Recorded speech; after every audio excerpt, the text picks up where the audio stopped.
Right, well, here's issue 353 then from the Grange Academy Mathematics Department. Well, it's from Chris really. It's really Chris's newsletter, I think. How does it start off? A little April Fool's joke there about some wage increase incentive for maths teachers. If you can remember the first 142,016 digits of pi by Friday. That Friday, of course, being the 1st of April. Well, I know the first 15, and that does me.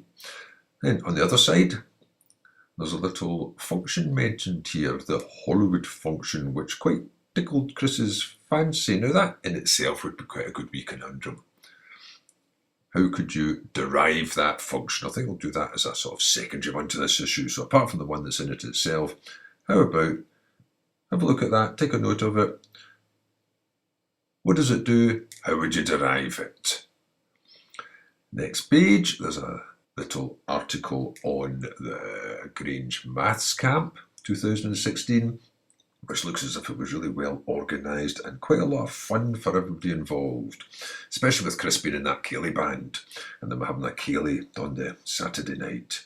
I've also got tremendous admiration for people that can actually play instruments, musical instruments, especially well enough to perform in public. And there's some photographs below. There's a nice little group photograph. They obviously called in the expert Captain Aperture to have their photographs taken with their backs to the sun. Now on the other side, we've got this week's puzzle. What does it say? I use a guillotine to cut the maths tattoos for Maths Camp. I start with a 24 by 24 centimetre card, square, from a cereal packet, and want to cut it into 36 4 by 4 centimetre cards. It seems intuitively obvious that some ways of cutting up the square will be more efficient than others. But what is the optimum method? Would it be best to 1. First slice the 24 by 24 centimetre square into 6 strips? First cut the big square into quarters? Cut the big square into 6, 8 into 24 is 3, that would be 9, no matter. 8 by 8 centimetre squares and then cut these up? Use a different strategy. The guillotine can't cope with extra thicknesses, so don't suggest cutting more than 1 strip at a time or anything fancy like that. Well, I didn't actually say that, but that's what it implies. So, what's this then? Well, one of the problems here is a matter of definition. The whole business about don't try cutting more than 1 strip or anything. It's a matter of definitions, about being precise in what's going to be allowed. So I had to do some looking up because there must be something out there about the complete definition of cutting things up. And this is what I've come up with. There's 2 parts to it. And it all seems to evolve from the actual physical cutting of materials. So on the materials side, there's a definition for what you're about to cut. And that is you'll be cutting what's called a simple sheet.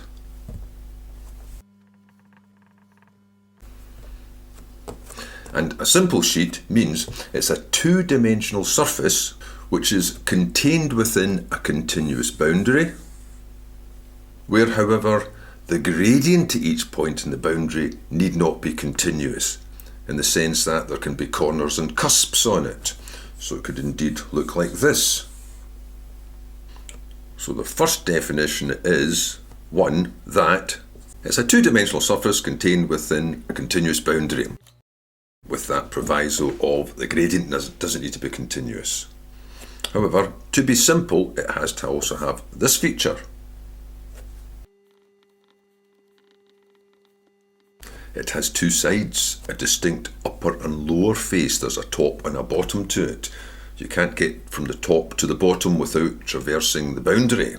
So that eliminates these sort of funny ones like Mobius strips and so on.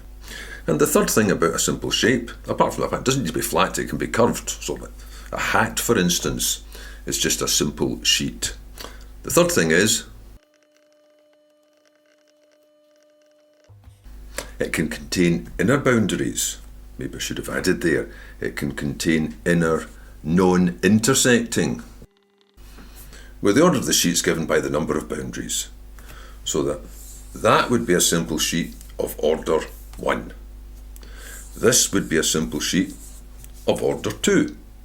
There's an inner boundary. Notice the space in there is an empty space, if you like. It doesn't belong to the sheet.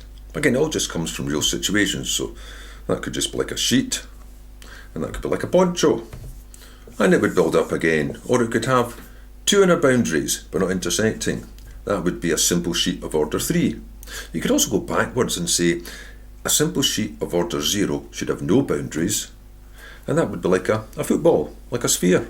But that's not the type we're dealing with here. So as far as this conundrum is concerned, the object you're dealing with is a simple sheet of order 1. Now, the much more confusing matter of the nature of what constitutes a cut. What are the different cuts that you can make? Well, the first thing about a cut is 1. A cut's got a point of origin, it starts somewhere, and a point of termination, it stops somewhere. And different from a line in a diagram, a line in a shape, because sheets are different from networks and so on, in the sense that there's no vertices or edges. So that something like this, for instance, that net there is just a simple sheet where those lines have got no significance whatsoever. So it's nothing to do with traversing networks and so on and drawing lines and drawing edges. Cuts are like physical cuts. They've got a point of origin, a point of termination, and importantly,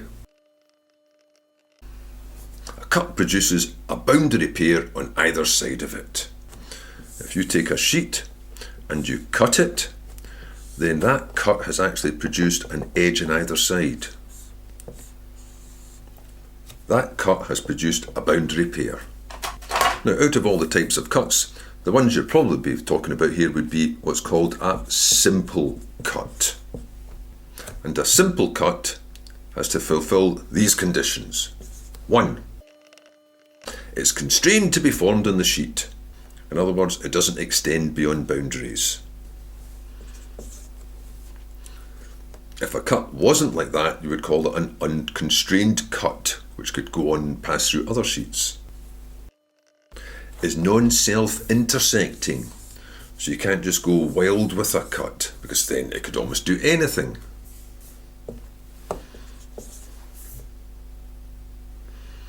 And thirdly,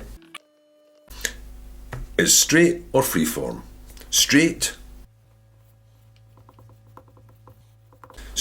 would be a guillotine cut, and freeform would be like a pizza cut.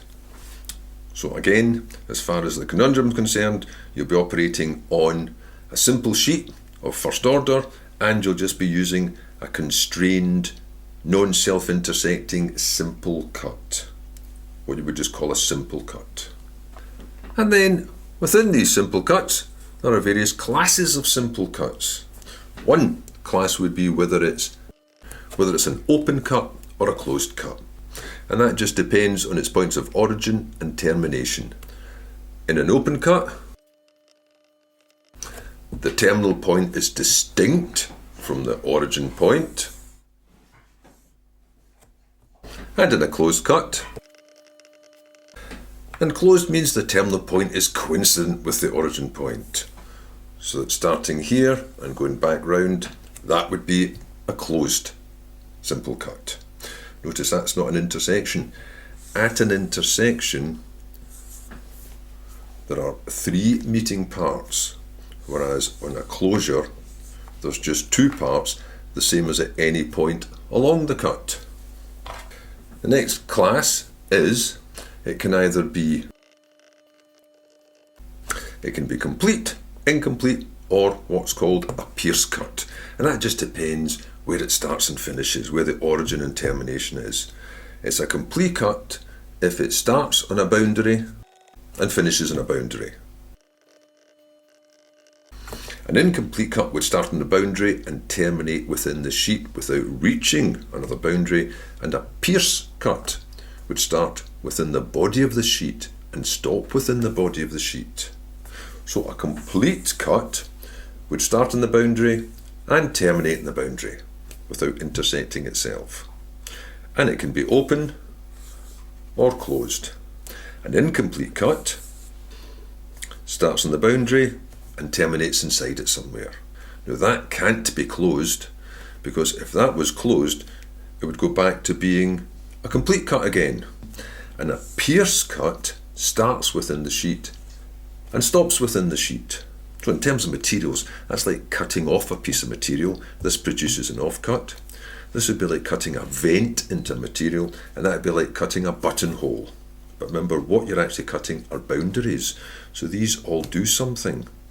A complete cut to a simple sheet produces an offcut. These don't. It produces an offcut and maintains the order of the sheet. It produces an offcut, maintains the order of one body of the sheet, and produces a first order offcut. An incomplete cut, remember, creates a boundary pair. An incomplete cut doesn't produce an offcut. It doesn't change the order of the sheet. All it does is elongate the boundary, because remember what that cut really does is it looks like this. There's now two boundaries, there's a cusp there. So it just changes the boundary. A pierce cut, however, remembering there's a boundary pair, produces a slit in it because it's a double boundary. So a pierce cut doesn't produce another sheet. It maintains the number of pieces, if you like, but that increases the order. So the important difference is a pierce cut doesn't produce any more pieces, maintains the number of pieces, but increases the order. A complete cut maintains the order, but produces a second sheet, the offcut, the subsheet. One more thing about a simple complete cut, and that is if you have a sheet of higher order, a complete cut starts on a boundary and finishes in a boundary, and there's two different cases here. There's where you start on a boundary and finish on the same boundary, or there's a case where, or another one here, start on a boundary, finish on the same boundary. In both of those cases, you've produced an offcut, an extra sheet. But there's also, and those would be called external complete cut. Or the other type would be where you start on a boundary and finish on a different boundary.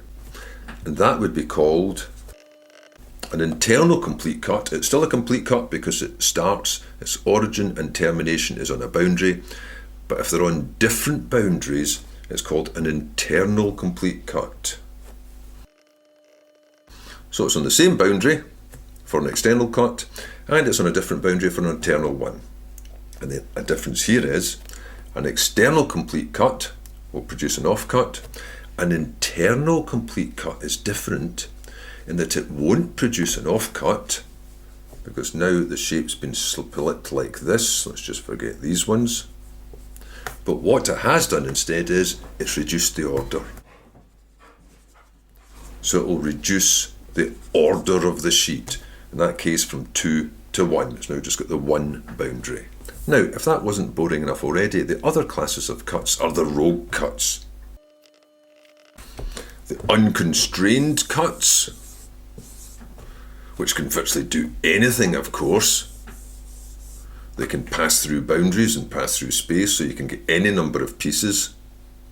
And even worse than those unconstrained ones would be an unconstrained self-intersecting cut, which could just create havoc with a shape. So normally you don't think about them too much. However, a tamer class of these unconstrained ones would be the ones that operate on a special type of sheet. Again, in relation to practical cutting of sheets.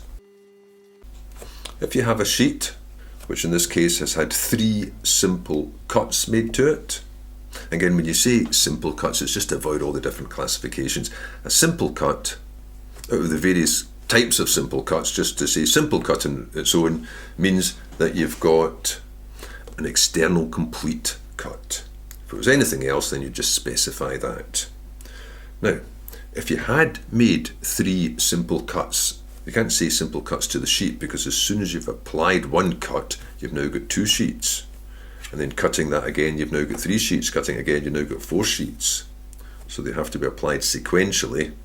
However, if you take those 4 subsheets and keep them in their original position, then that particular sheet is known as a fragmented sheet. Now, it does have all these boundaries in it. So making simple cuts to a fragmented sheet only still lets you go from a boundary to a boundary.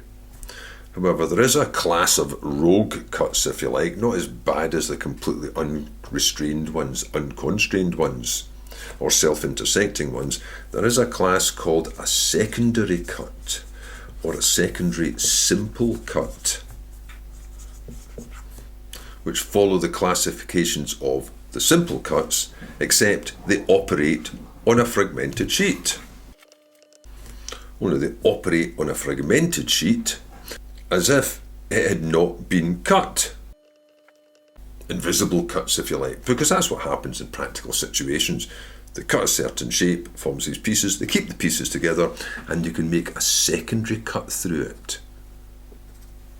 So there's a secondary simple cut going from the boundary to the boundary. That's the only boundary that exists for a fragmented sheet, the original boundary. Right, that should be enough now just to answer this question without any ambiguity.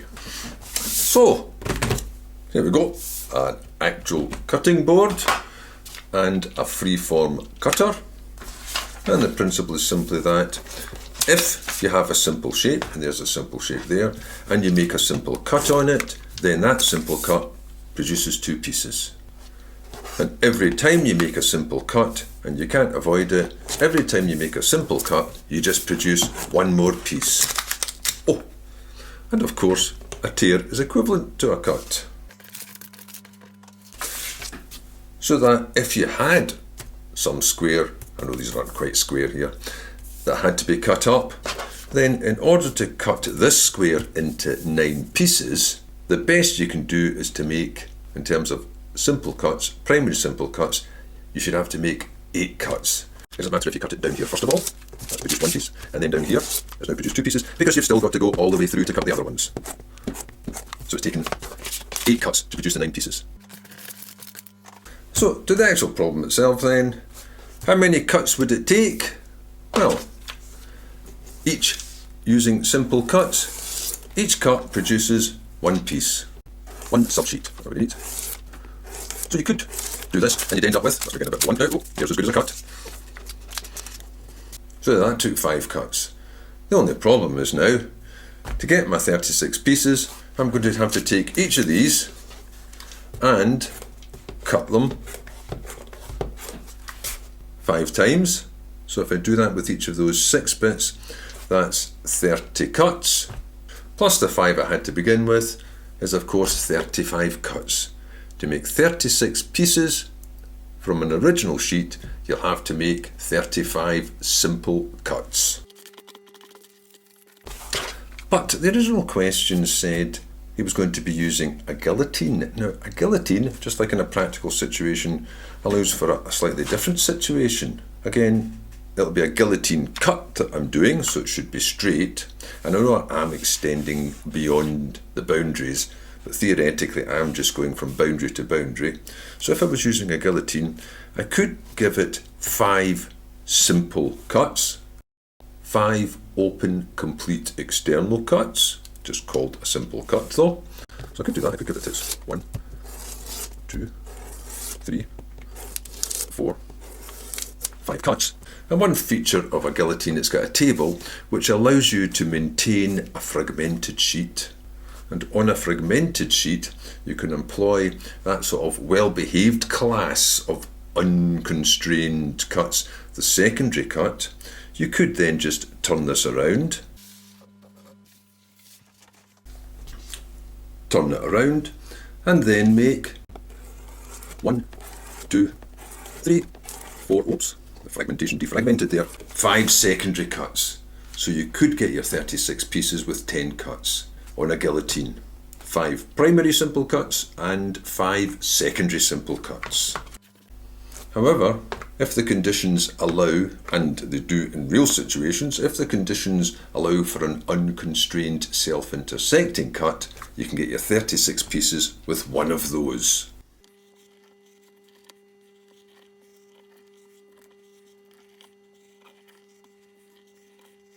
Oh, something like that then. There we go.